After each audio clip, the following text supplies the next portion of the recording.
Poetry in motion, in the form of a potent potion. Take 347 or 8. That's great. Best appreciate. Scene 11 bazillion and 1. Action. Reaction. Slate board clap. Traction. Hi guys. Oh, so this fell out. So there's a push pin somewhere. That'll be delightful to find. Can't wait. Got bare feet in here. Okay. We'll just have to be cautious. Be careful. Where did it go? Who knows? Nobody knows. It's floating around. So I just did a whole really disastrous rendition of this. Getting clap happy. Clapperboard. So who's keeping score? No one, I think. Methinks nobody. So yeah, I did this whole introduction in such a disastrous fashion.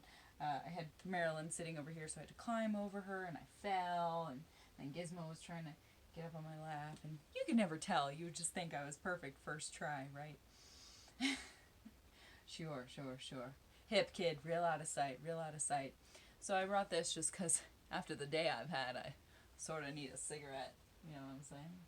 You bet. Looking great tonight, honey. She gets it. I broke some Christmas ornaments that I really love that were hanging right behind Marilyn up on my metal film reel.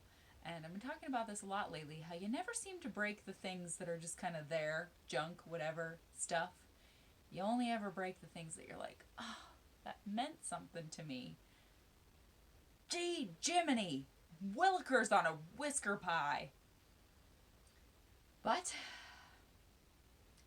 you know, hard as I try, I can't avoid that. Just being annoyed by breaking things that bring me joy. Hurts. Kind of hurts. So there was broken glass everywhere, and I had to sort of take care of it. But I brought this because it fits the scene. It's actually from the play I just did, Murder on the Orient Express, where I was the Countess. And it's fake. It still works. Yeah. That's what I'm talking about, kids. So, only smoke fake cigarettes ever, please. Never real ones. But I just had to have this. And, you know, it's local theater, so I had to buy it for myself because there isn't this extreme wealth to be getting fancy props necessarily. So I wanted the tip-top cigarette holder, so I got it for myself. And this one is actually from the 30s. Still has all its bejeweled wonder. And I just couldn't leave without it. Or live. Live or leave. You know. Hey, honey, how you doing? So I had to take Marilyn down today from her perch, her typical perch. And I just thought I'd have her sit with me as I search for a meaning in a crazy reality. So, hey, wow, a lot of emotions, a lot of feelings. I wore the glasses just to give you that oh so appealing, intelligent look. This kind of seemed like a Moira shirt. I really loved it. So I got it because it's very Moira-esque, I feel like, and kind of classy, Hollywood-esque. All the esques, all the best esques. Just mixing. So hey, it's kind of a long poem. I better get into it. We're trucking right along on our days here. Boy, are we ever. Boy, howdy. Girl, howdy. Everybody, howdy. Hi. Yeah. So, I took a free casting workshop today. And I am not going to say who the person is because I don't want to do that, step on any toes. a lot of what I feel in the poem comes off as negative because it's negative based on the experiences I've already had in Hollywood. And by experiences, I mean repeatedly getting proverbially kicked in the crotch. So, yeah, I don't want it to come across as negative towards her because I actually really like this woman. Like, if I had money at all, I would give her some. But there is a lot out there that says, no, we have the answer. No, we have the ticket. No, sign up for our thing. No, join this network. That network? No. You don't want anything to do with that network. You got to join our network. Oh, they don't work. That's berserk. Come to our network.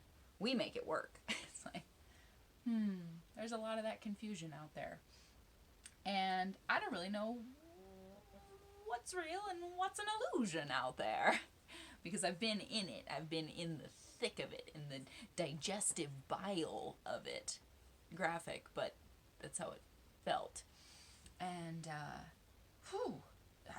I needed help in it. I was drowning in it. And now it seems so long ago, but yet, like yesterday. And I still want to play, but I don't remember how to. And all the rules changed. And, hey, help. So, it's just rough because everything is so compartmentalized, and no, it's this way, and no, eyes over here, no, guys, that's unclear, it's this way, dear. And then it's always just the tip of the iceberg. Like, everything I try to dip my toe in feels like so hot and so deep and so scary and so much of a lot. And then they're always like, but this is just step one. I'm like, right. Yeah, absolutely. Step one. Square one. The old square one. It's fun. So it made me feel a lot. And I actually think this woman has a lot to offer. And I sort of paraphrased a lot of things that she said, but it's also mixed with experiences that I've had and then my own grab bag of words and observations woven in, as I often do when I'm talking to a friend that gives great wisdom, which she really did have some. And the way she spoke invoked this poetry and this creativity that I was like, man, I do wish I could work with you and learn more for you, but boy, are these classes expensive. And every free class is great and you get a little taste, but then it's like, and this is just fine, that first layer of onion skin. If you want any more, you're going to have to cry about it and cut a lot deeper. And I don't know if anyone else relates to this, and if you do, I'm sorry, because it's not a great way to feel. But I often feel like so much of life is this really kablooey, catch-22-y. Just kablooey, catch-22-y. Constantly. Where it's like, well, no, you can't even speak to anyone here at this department unless you have representation from a boutique agency. Well, how do I...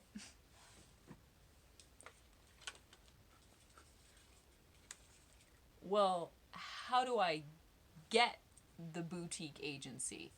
Well, you have to be adept with a long list of high quality clients who are extremely reliable and well known. Well, how do I get those wonderful clients who are so revered and feared and well known? Well, you have to be represented by a boutique agency. It's like, okay. Gee, say. What do you think, Marilyn? Has it gotten harder out here or what? So, yeah, that whole like, well, you won't be eligible for SAG unless you get X amount of SAG sponsored, related, oriented projects. Well, how do I get those SAG related, oriented, sponsored projects? Of course, by being a SAG member.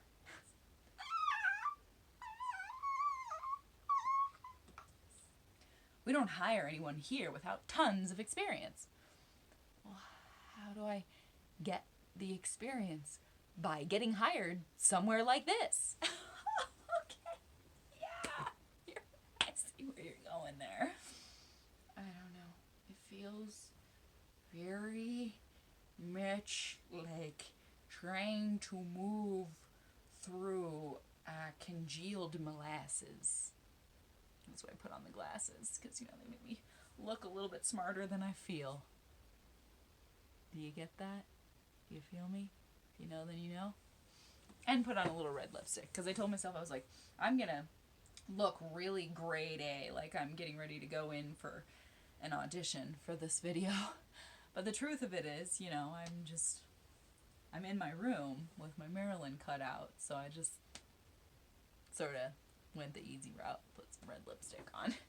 So, okay, this is long. I'm going to do it. I'm going to get to it. I just wanted to preface, before face, give you that background info, that I really did feel lit and inspired by what this woman had to say, and I wished that I had a mentor like that, but it always just seems like something out of my grasp because I can't afford it. It's like, don't you want to get all these acting jobs so you can get paid? And it's like, well, yes. Well, then you'll have to pay me to tell you how to do that. Oh, okay. Shoot. Wow, it's a hoot. Okay, so, just know that. Just know that I really do respect this woman and wish that I had any kind of funds to learn from her. But also, she is in the industry, and it is very much an industry, an industrial thing, an impenetrable wall of exactness. And the fact is, kid, it's this way or the highway. And I guess when I was in the game at 17, the this way was a little different than it is now. The that way. The this way of now is the that way of then. It's just a lot, friends. It's a lot to process, and I feel like I have a lot to offer. But it's always like, well, you better cough her up then. As in, moolah. So, I will read this, and it's mostly just, feelings I have about being an actor, thespian, and how it sort of lends itself to going a little crazy at times, like, because when you get really right down to the bare bones of it all, I feel like it's just walking into room after room after room, and they see you, and they immediately know if you're what they're after or not. If they could write you into the chapter or not. If they think you'll get the tears and the laughter or not. I mean, I feel like they decide that right away, but then I'm always told, no, it's this formula, and you need to know the secret, and you need to pay us for the secret, and there's this many steps to the secret, and if you know it, then you'll get it. And I don't get it. And I feel scared of it. But I still want it. It's the catch-22 again, friends. Okay, so here we go. Before we get too monstrously long. It's a bit of a long one. Prepare yourself. Put your butt in a comfy chair. Here it is. It's called The Real Skinny. At least you've got Moxie, kid. Don't keep it hid. A real thing someone in the industry told me. Well, at least you've got Moxie, kid. At least you've got Moxie, kid. Don't keep it hid. You want to get on that list. You need to hear this. Whisk them off their Italian loafers. Don't strive to be an on-set gopher. Go over and above and beyond. Go long. Come on. Come in strong and bring them along with your every breath. Give them all your depth. Lift the heft of all the expectations in the room and juggle them over your head. And be ready to carry any tune. Be equally glorious in person and on Zoom. Don't let any insecurities loom over your head. Those can be visible, and you gotta choose to be formidable instead. It's a $6,000 value, It's being offered for $1,000 only today to you. But the truth is, I can't get my hands on half of that. I feel deflated flat when I can't say yes. She wants us to be able to pass any Hollywood test and come to life in 3D on any tiny screen or careening right into sight in real life. Be impossible to best or beat. All casting directors have elite lists. If they're seeing your work regularly, you're probably on their list. You get the gist. You're in or you're out of it. When you're on their lists, you get called in no matter what. You want to shuffle or you want to strut. How can you level up? Level up. Level jump. Get pumped to be essentially mentally dumped every other day. In multiple ways. Don't say who you really are. Say you're what they're looking for. I'm not sure how to hop into this double dutch. I genuinely like this woman. Very much. I do. But it's so far from the view where I sit. I unknowingly start to grit my teeth when I think of the casting directors that chewed on me carnivorously. I just wish I could see my place in this pie chart. I just want to act well some swell parts. I just want to give it my whole fucking beating heart. I want to start the upward part now. I want to take a bow again and mean it. There's a mess in my head and I guess I gotta clean it up. We all think someone else is in charge and they're gonna barge in and move things along and take charge and flip the wrongs to right when we are the only way our ship steers to any destination. There's always inflation and competition. There's always disdain and derision and changes to the rules of the game they don't explain. And well-maintained tropes and inside jokes and smoke and continual crime. It's fine. Get an agent. Raise your station. It's not a vacation. You can't just wait until all the smoke clears. You know, she tells us, I was one of the best in the biz for 14 years. When I was at that level, the A-list factor, I noticed something huge. There's specific things you can do to get all the eyes on you, and there's ways they design specifically to keep you from getting through. I knew that. There aren't hard, fast clues. Nor will they speak about it out loud, certainly not to you. Learn what you must do. It's something deceptively simple. That's the way of the biz. Wish I had better tits and better dimples. This is the way that it is. My eye twitches a little bit. I wish I felt in the flow of things instead of like a scared kid. I'm still not rid of all those former pitfalls trying to crawl upward to be an award-winning Hollywood performer. I could practically hear them chatter. Let's try to conform her. Swarm her with ways she's not up to par. Their crystal clear little torments ring in my ears. And I'm not sure what gear I'm in anymore. I try to look forward. I try to listen and order my thoughts into the form of note-taking. I try to convince myself that everything, everywhere, isn't already rigged. She snaps me back to the moment. This is big. It will have a massive impact. You must own it. Be a pro. Be in the know. I feel like I'm fumbling, doing simple tasks, and the whole world is looking. I mistook my certainty for a guarantee. The snake agents and earthquakes left me shook. I try to look on the brighter side she seems to thrive in. Get more bookings. Get booked. I try to mentally gloss over what they took from me. It's cool. I probably still have it somewhere around here. Oh dear, I better pay attention. Now she mentions the universal behind closed doors casting rule. They think of you as an amateur or they think of you as a pro. There's no middle ground there. No way around it. Even if it seems unfair, there's no gray area. They only consider the ones in the pro pile. Everyone has to have a style behind every move. She has a good one. She has a groove. She tells us that very important behind closed door truth. That got me a-thinking. I went through all my notes. So many notes. Lots of coffee. But she won't show us the master copy without the fee. Understandable, though. Understandable, though not currently attainable for me. But I'm trying to see it the way she says it can be. I'm more scared than I was at 17, I'll admit. Frame it. Fix it. Fill it. Finish it. Flip it. Everything works in stages. Pull that anomaly right off the pages. Paint on the future tense. But I don't even know where that super determined version of me went. Maybe I should have gone to college. Knowledge will not be given to you all at once, she says. Your brain couldn't handle it.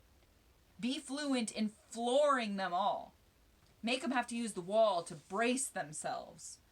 Pilot season is always coming. Someone is running the show. Let them know who you are. Be just the right fit. Acquire more and more technique. Layer it. I want my factor to go up. Everything is a graph. We are all graphs. Many remain in the amateur pile. Pro level delivers. I get shivers thinking of what they wanted me to deliver back then. I ventured past the realm of how far I was willing to bend. I tend to feel outside most passageways. They won't watch your second take. Should I be more genuine or be more fake? Knowing how to up your factor is a secret weapon. The steepness of all this really starts to set in. How to package my gifts, master belief shifts, change things like that. Systematic depth. What of your most potent vibrance is left? Their casual disregard crept into my head. They wanted me in their beds, so they put me down instead. I wish I could be loaded and floated along, getting stronger, doing workshops to improve myself. There's a wealth of stories in every series and show and glowing marquee. There's a lot of her in me, but she did it more seamlessly, and I got trapped in weird, mutated dreams and messy doubts. She touts a wildly impressive resume, and my insides beat me up almost every day. I don't know what to say sometimes when people ask me interpretive questions as though there's only one answer. I need to brush up on my banter. I should have trained more as a dancer. But money benches me from practically every game. I felt so lame and fat when I was 17, and in reality I was the type of beautiful that the silver screen could have tipped its hat for. But I wore my skin down, picking it, because I thought I wasn't the hot ticket, and convinced myself that the thicket of imaginary ugliness and not enoughness was where I deserved to be. Mirrors reflected piercingly. I guess she's talking to me, and I should listen to her riff on this stiff competition and the gravity of these very, very, very, very, very serious decisions. Get rid of myths, she insists. Wow, that's poetry, I wrote in the comments section. There isn't time to progress while making reflections and healing and being universally appealing simultaneously.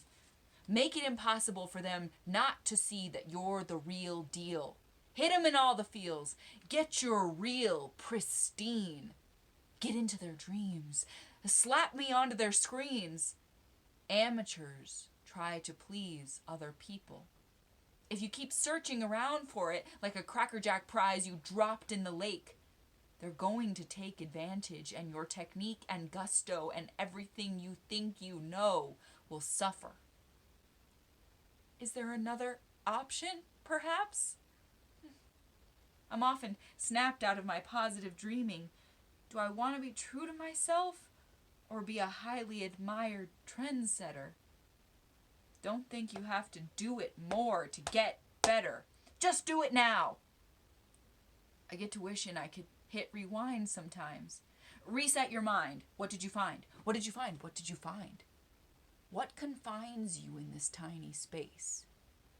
Oh, I'll get better at it when I do it. Don't think that. Just get the technique down pat. Make them instant fans. Just stand out. This here, this. This is what it's about. And I don't doubt it. But so many other groups and experts tout the idea that their way is better than the other ways. Like, oh, I know. They don't know. I know. Increase that ratio. Show them. Be the puzzle piece they can't afford to remove. Vastly improve. Move them. Don't just act. Anoint the room until you pull it. Everything is broken into bullet points. We are all bullet points. Help. I feel discounted and disjointed and disappointed and lame.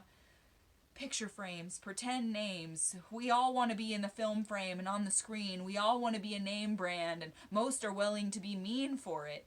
We want the world's most marketable tits. We want to be it. Ifs.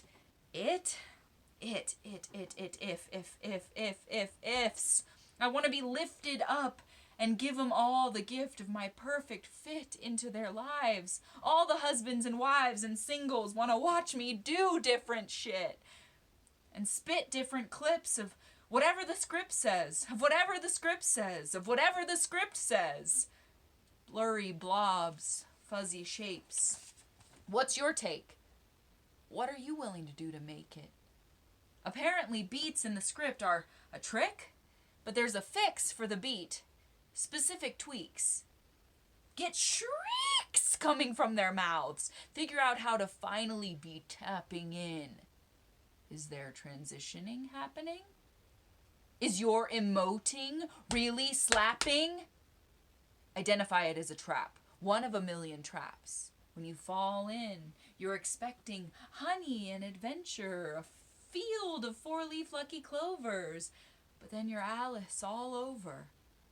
A lot of them want to sabotage your motor. Don't let them trick you into not being an instant star. That is, if that's what you are.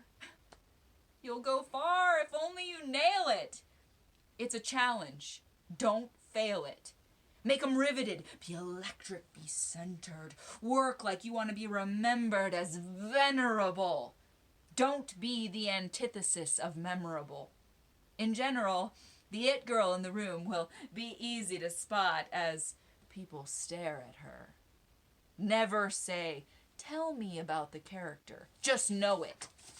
Just bring it to life immediately. Scan it. Demand it to pour from you. And if you think this is going to glue all the moving parts together, you'll have to think better of it. You can be letter perfect. That's only one bit. This is just the auditioning piece. It won't be cheap when you get into the acting classes as well. If you couldn't tell, this won't ever be simple or easy. They need to not be able to imagine anyone else playing the role. No one. Only you. Be a shoo-in. Make applause erupt. Get all their thumbs up. Always cut a glamorous figure. Be bigger than the next Jane so-and-so and previous pain in the rear end. Blow their minds. Send them. Bend their ears. Magnetize their eyes. Be the prize in the room. Be boom. Be inevitable. Be undeniable. Be viable, be volatile, reviled, stylized, improvised, high-end. Send it. Send it. If there's one flaw in your presentation, you better mend it. Make them stop in their tracks and never look back, for getting you to the top. Don't ever drop the elusive actor energy ball or pop the actor vibration balloon. Give them the moon if they ask you for it. Sit patiently. Hurry up and wait and see. Pop up to your feet when the cue bell rings. Sing your heart out. Don't doubt the material. Be mercurial if they ask you to. Remove every stitch. Be the princess. Be the quirky friend. Be the bitch. Fulfill the itch, whatever their itch is. Be a silly kid. Be wise and rid them of their hesitations. Be dazzling in your presentation to the nth degree. Be the first thing they see and the last. Be a blast. Never be the last resort. Be shorter than you are and taller, if need be. Be free of any holdups. Be the substance that their cup spilleth over with. Uplift them. Bring them to their knees in agony. Have so many sides they immediately see you octagonally. Meet their expectations. Deliver them revelations. Put the spark of creation in your headshot, 8x10. Lend them your entire soul for as long as the camera rolls. Make them sold on you in the first 2 seconds. Beckon them with a single eyelash flutter. Make them stutter. Utter your words so that they worship you. Enter the room with a flourish. Nourish their inner children. Make them wild. Nourish their inner child. Make them wild with envy and desire. Set fire to their objections. Be a reflection of every single criteria they want to see. To be extraordinary. You can't just say, I'm going to France tomorrow, so I'll read a French dictionary tonight and be ready. Okay, off my soapbox, back into my chair. I need to be fierce and fresh and forward and fair and show how much I care, all with one flip of my hair. Scare them with how good you are. Scar them for life with the scary scenes. Stun them with your green-eyed high beams. Show them you mean business. Make them believe in kismet. Make them certain you're the only surefire bet to raise the curtain for. Get both feet and all your heat in that damn door. Score more points than the previous one. Be mischievous, professional, and fun. Be the one they need. Spill the tea, spill your everything. Never be redundant. Exponential adjustment. Don't get tossed in the dustbin. Be irresistible from action to fin. Bring it every time. Get them half out of their minds to have you on their side. I want to say, but I really tried. Okay, now I'm getting teary-eyed. All this thinking spins me. Okay, she says, here's the real skinny. More memories. They wanted a mini version of me where all my authenticity was shaved down and siliconed. I honed in on their intentions, and I won't even mention them here. I was a tiny deer in some big-ass headlights. I don't think there's anything I could have done to make it right or better. Sometimes I'd like to write a bunch of letters to those crooks who hooked me on the idea of my worth, only to burst that big sparkly bubble so cruelly. I was foolhardy, I guess. I honestly did my best, but didn't pass their tests.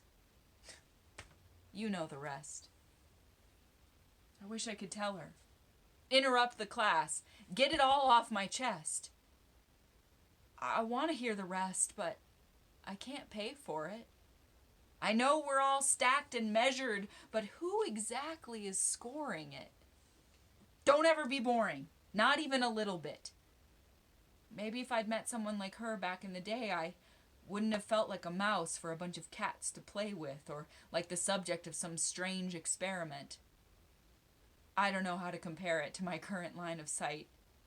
Her teachings are ripped right from her A-list experience. She makes an analogy of what we could be.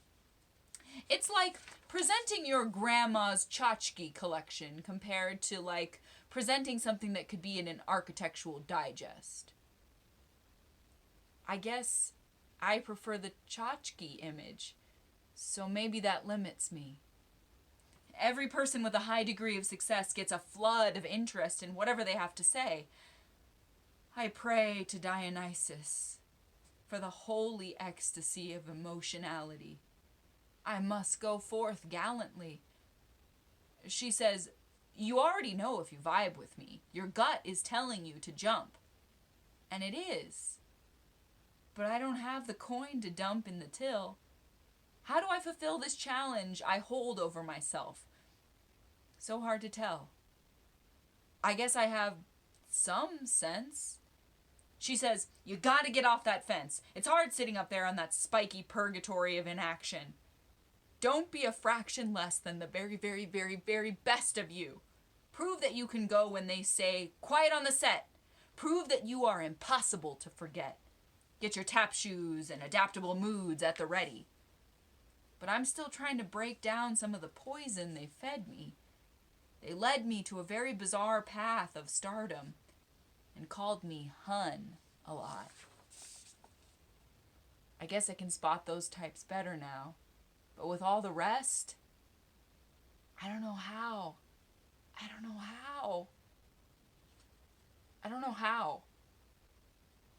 If I only found that cash cow or magic one like Jack did, I could put in my bid to up my factor.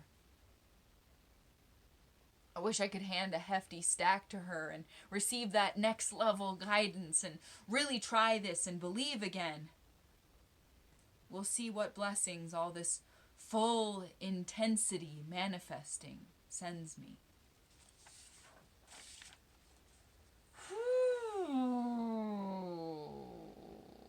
Bless me. Yeah. Well, so that's how it felt. Those are the emotions I experienced today. That's what I have to say. And I really do, I used a few of her lines and words and I paraphrased them. And I don't want to do any disrespect to her class. I really don't. Because I think, honestly, I'm not going to name this woman, but I've never seen someone have so much energy. And, she sends out these, thousands of emails every day and does all these classes and all these different levels and she's giving and she's very on. She is an on person. And I admire that. But she defines people in this ways. You're either A, B, or C. She defines actors in these ways. And I say you're leaving out a lot in that. And I don't really see myself in the pie chart. And maybe that's just my, hopeful little weirdo heart that I don't know where I fit in the pie chart. So, it's hard. But I still dream of being a star in that way. I always have dreamed of it. I just didn't think I'd have to hit the lotto before I could get into the flow of that. I just don't know. I don't know how people do this. I don't know if this is the thing you're after. If this is how you want to make money. How you can pump that kind of money in before. I don't know. Oh, the catch-22s. So anywho, try to find an agent on my banana phone. Hello? Anybody home? At the agency for people who don't necessarily fit into the pie chart? And have really spongy hearts? Anybody? Oh, okay. Call another boutique agency. I got it. So.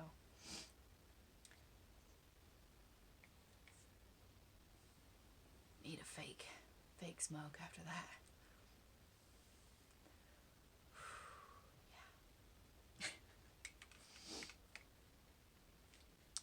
So it's an interesting thing. And when I think of all these people doing that, they're like, yeah, the whole workshop equals what? Yes, here's a check.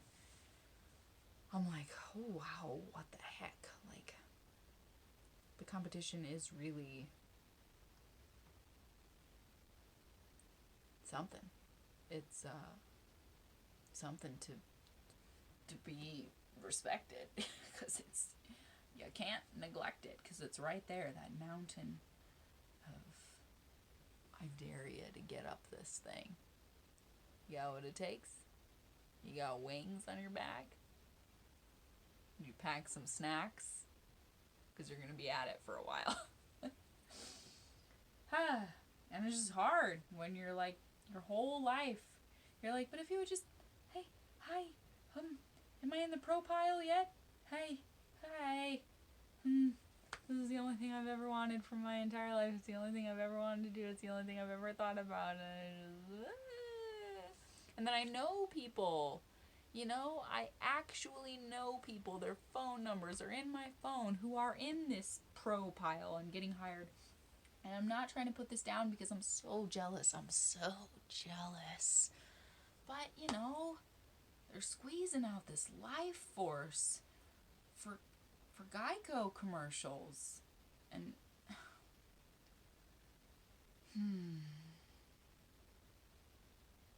McDonald's, Kentucky Fried Chicken and a Pizza Hut, McDonald's.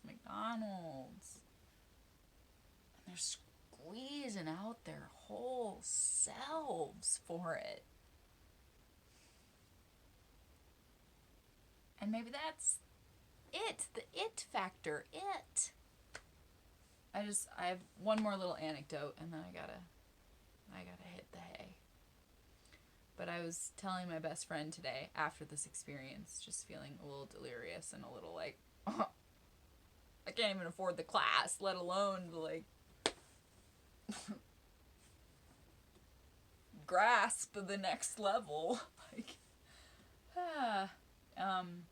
And I just told her and this isn't, they're not the same side of the coin. They're different parts of the coin, these two stories, but it is just one of those things that stands out in my mind about my time in Hollywood. I remember I was about 22, I guess, and I was at this dress shop, and it was off on this creepy little road near La Brea, I think, and it looked really dirty, but then all of a sudden there was this like, oh wow, there's like astonishing gowns in there. And I just popped my head in, and it was right around the time that I had this horrible experience with figure modeling and being called disgusting because I have hairy armpits, and people throwing fits at the mall when they saw my hairy pits and like wanting to fight me. Or like handing me a business card for their laser person as though they were like giving me water in the desert. Here you go. You obviously need help. And I felt so gross, and like my confidence had dwindled and was this spindly little hair on the breeze. And I walked into this shop, and it was this like very flamboyant, beautiful black man with silvery hair, and his name was Sterling. He was the owner. And these were like $6,000 to $10,000 gowns in this place. Like I'm not messing around. I've never just walked in like on a kind of grimy looking street with like lots of graffiti and feeling a little unsafe, and then all of a sudden been in like, oh, you have to have money in the safe to shop at a place this stately. And he was kind of busy and sort of, hello dear, and I have this like theory with Hollywood that if you just act like you belong there and like, yes, naturally I'm looking for a $9,000 gown, clearly they're cool with you. Like if you just have that kind of poise and like, yes, I'm here to enjoy these couture pieces that you've created here, thank you. They just let you. They kind of, if you act apologetic and like, oh, should I breathe on this? Then they're gonna like be like, no, you need to leave. But I was just like, I have arrived. Yes, I've come to find my gown for the banquet, for the gala, of course. And so this guy was like, try on whatever you like, sweetheart, like whatever you need. And I spent like 2 hours trying on these dresses. I couldn't even believe this was a real experience, and no one else was around, and I was by myself, and I was like, I'm the talk of the town right now. Like, no one was around to see it, but I was the talk of the town. And I was putting these dresses on my body that were just like, whoo, whoa, very transformative. And it felt kind of wrong and right, and so wrong that it was right, and sort of like all the way back around to wrong again, like, you know, because I saw like people dying in the street on my way walking over there. And I care when I see that. Like, I don't just put blinders on and keep walking. I like feel it. So it felt weird, disorienting, delightful. It felt surreal. And so this couple comes in, and they're obviously rich. Like, they're obviously somebody who's been in a magazine or written about on the scene. And like, Sterling, he starts having a conversation with them. And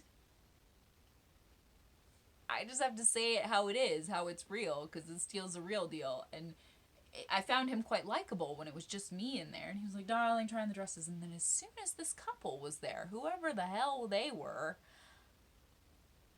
all that blurred, and he became this other person. And I've seen it happen to people I know, right? People I know very well. And he became very unlikable. And he started on this whole rant,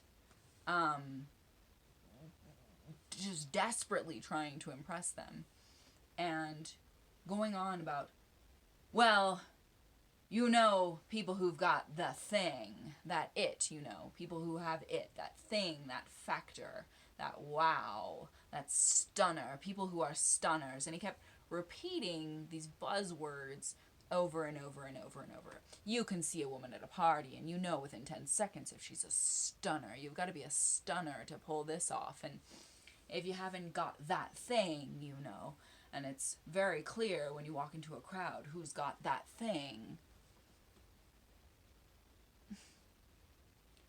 And he kept sort of repeating himself about this theory of how you separate people categorically into who's got it and who's not it. And I'm in the dressing room wearing like an $8,000 garment for the first time in my life. And I felt sick. I felt so dizzy and so sick. And I just tuned in on this whole conversation. And these people the whole time, this couple were like, uh-huh, oh, yes, oh, I know, yes, that you're gonna give yourself whiplash, head nodding, yes, And I just felt like, this isn't real. This is made up. This is made up. Everyone's making this up. That guy with the styrofoam cup just trying to eat down the street who's dying, that's real. This conversation is not real. Having these conversations does not appeal to me. Being told I am categorically either a yes or a no as a human life is not all right with me. And I felt dirty and I felt weird in this dress. I felt bad that I had it on my body.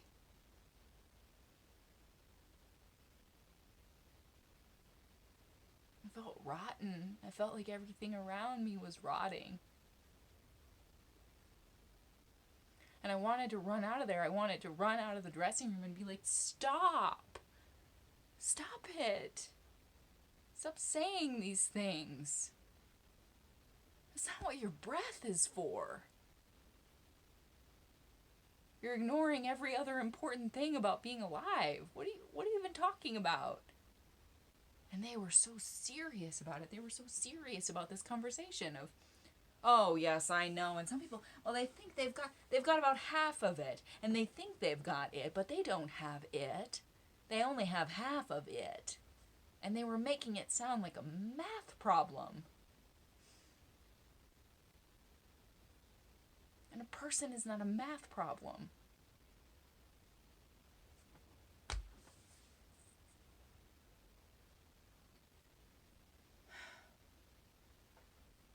So that's something I thought about today.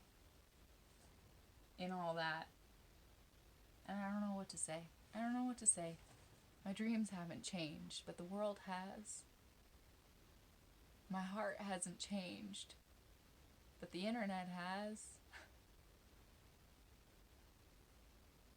My desire to get there hasn't changed, but the traffic on the way there has.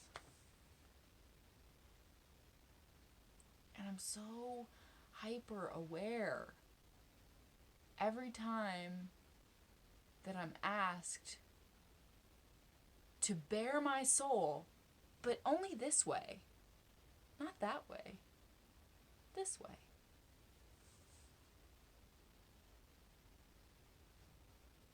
So I just feel like there's a lot at play here in my mind, trying to find where I go next with this information, what I take from this, what I leave behind, what I move forward with.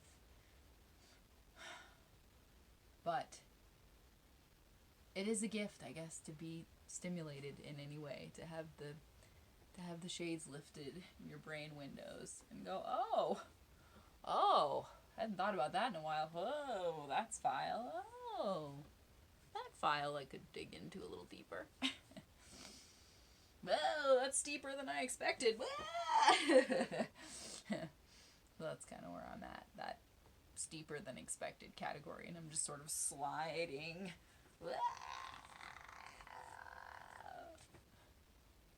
So, and I'm not a person who's good at hiding when I'm sliding. So, okay, that's it. It's a really long one. It's almost an hour long. Oh well, it was an intense topic. If you watch it, you watch it. There's hundreds of others. My most watched video, I got my little YouTube creator thing today in my email. My most watched video is the screw up I did as the clown. My laugh at myself forever blooper, where I thought I was filming the whole poem and video, but I was actually filming time lapse. So that makes me laugh. That's what people want to see the most. Me totally screwing up for 30 seconds. Okay. My bed beckons. I'll be back with more. J'adore.